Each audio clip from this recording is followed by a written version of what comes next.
Hey YouTube, Sokyo here, and as far as we know it, Earth is the only planet in the entire universe to facilitate life. Or is it?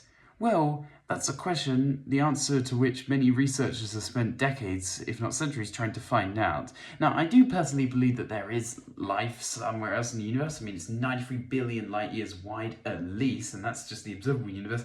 And of course, there are just so many different planets in our whole galaxy, at least. Our whole galaxy contains roughly 600 billion, and that's one galaxy out of hundreds of billions. So I personally believe there is life outside of Earth, but it's either bacteria in a puddle or it's just too far away for us to ever hope to contact. But anyway, what about on Mars? Well, Mars almost certainly doesn't have life on it right now because, well, it's inhospitable. It's got basically no oxygen, it's got a very thin atmosphere, it's almost always cold, and it's also being bombarded with loads of ionizing radiation. And in fact, the lack of atmosphere, as I said, is making it so cold that only for a few days throughout the year will you ever see liquid water on the planet. And that's only going to be at the equator, so most of the planet will remain completely frozen all year round. But it wasn't always this way on the planet. We know one thing definitively about Mars's past. It had liquid water flowing on it. This is because we can observe on it many canyons such as Valles Marineris, which is way larger than the Grand Canyon that we have on Earth.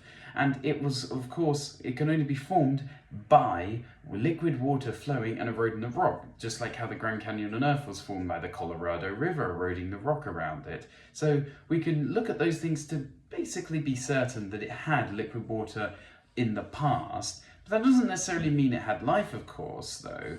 So they've been looking for evidence of life. In the 1990s, a rock was found in Antarctica that was found to have come from Mars, and it had what looked like microbes on its surface, but there wasn't really anything too definitive about it.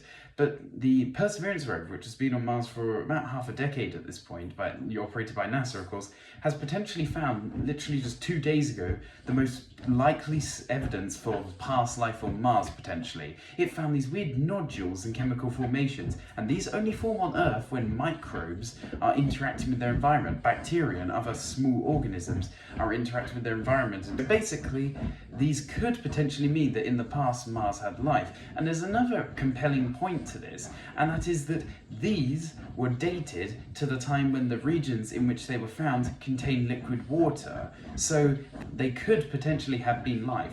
Now, it's of course nowhere near definitive, but this could potentially mean that we just found ancient life on Mars.